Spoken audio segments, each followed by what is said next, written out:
दोस्तों, आप हमेशा से ही किस्से, कहानियों और किताबों के माध्यम से ही उन महान ऋषि मुनियों के बारे में तो सुना होगा जो कई वर्षों तक बिना खाए पिए साधना में लीन रहते हैं। और अक्सर उन महान ऋषि मुनि के बारे में सुनकर आप ये सोचते हैं कि काश हम उन काल में रहते जहां हम उन्हें देख पाते और उनका आशीर्वाद प्राप्त कर पाते। पर दोस्तों, अगर मैं आपसे कहूं कि ऐसा संभव है और हमारे धरती पर आज भी ऐसे महान पुरुष है जो कई वर्षों से साधना में लीन है, पर उनमें से कई सिद्ध योगी ऐसे हैं जो हिमालय के गुफाओं में रहते हैं और कुछ हमारे बीच। पर ऐसे में अगर आपको ऐसे योगी के बारे में पता चले तो पिछले 22 वर्षों से भी अधिक समय से साधना में लीन है और वो भी बिना कुछ खाए पिए, क्या करेंगे? जाहिर सी बात है कि आप उनके दर्शन करने की कोशिश करेंगे, पर आपको बताएगा कौन कि वे कहाँ मिलेंगे और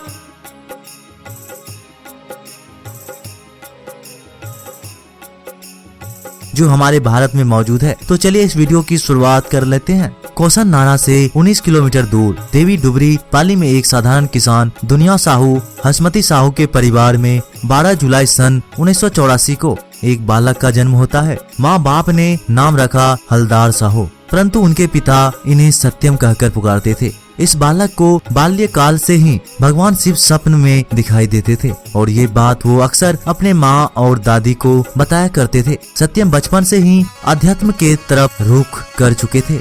एक बार गांव के ही तालाब के नजदीक शिव मंदिर में वे लगातार 7 दिनों तक तपस्या करते रहे।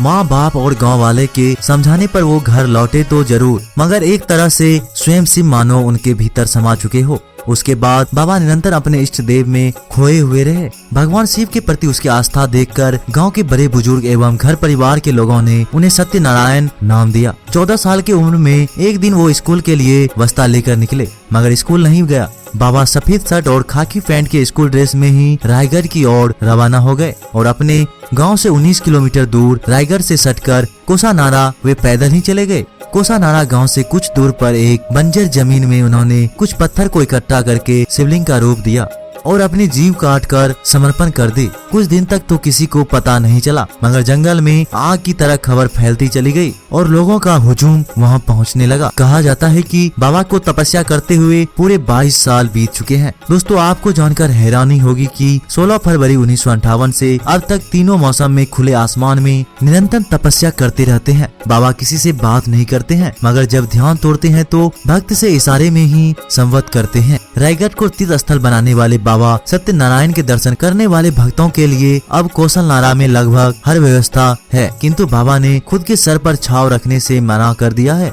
बाबा कब क्या खाते हैं किसी को नहीं पता चलता। भोजन करते समय किसी ने आज तक नहीं देखा। तो दोस्तों, इस विचित्र अद्भुत रहस्यमय साधु के बारे में आपके क्या विचार हैं? अपने सभी विचार हमें कमेंट बॉक्स में जरूर बताइएगा। अगर वीडियो पसंद आई हो तो लाइक, शेयर और चैनल को सब्सक्राइब करके बेल आइकन को जरूर प्रेस कर दीजिएगा। तब तक के लिए नमस्कार, टेक केयर।